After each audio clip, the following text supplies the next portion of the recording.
Doctor ইউনূসের অন্তর্বর্তীকালীন সরকার আরও একটি নতুন পদক্ষেপ নিতে যাচ্ছে বাংলাদেশের ব্যাংকিং খাত পুনর্গঠনে। খেলাপি ঋণের সংজ্ঞা নির্ধারণে ২০১২ সালের পর বাংলাদেশ সরকার পুনরায় কঠোর হচ্ছে। এখন প্রশ্ন আসে, খেলাপি ঋণ কী?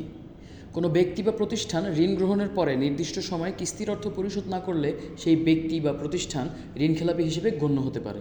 পূর্বের সংজ্ঞা অনুযায়ী কোনো ব্যক্তি বা প্রতিষ্ঠান ৬ মাস যাবৎ তার কিস্তির অর্থ প্রদান না করলে সে ঋণখেলাপি হিসেবে গণ্য হতো। তবে বর্তমানে এই সময়টিকে ৩ মাস নির্ধারণ করা হয়েছে। তবে পূর্বের সংজ্ঞা অনুযায়ী আইএমএফ, ওয়ার্ল্ড ব্যাংক বা আন্তর্জাতিক সংস্থাগুলোর আপত্তি কোথায়?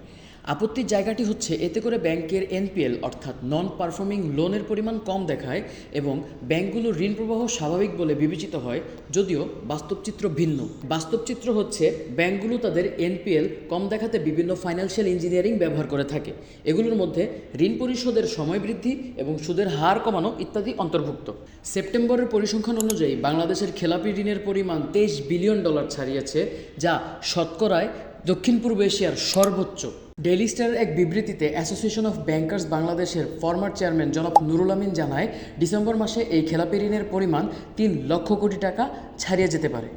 এবং বাংলাদেশ ব্যাংকের এক নির্দেশনা অনুযায়ী ব্যাংকগুলো ঋণের ঝুঁকি বিবেচনায় ২০ থেকে ১০০% পর্যন্ত সঞ্চিত তহবিল গঠন করবে।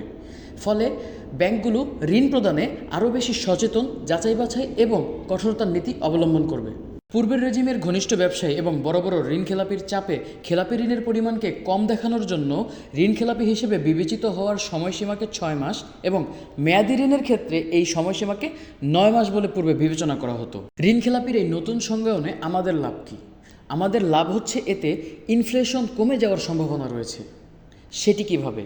ব্যাংকগুলো ঋণ প্রদানে কঠোর নীতি অবলম্বন করলে মানুষ ঋণ গ্রহণে অনাগ্রহী হয়ে পড়বে, যার আলটিমেট ফলাফল হচ্ছে মার্কেটে অর্থপ্রবাহ কমে যাওয়া।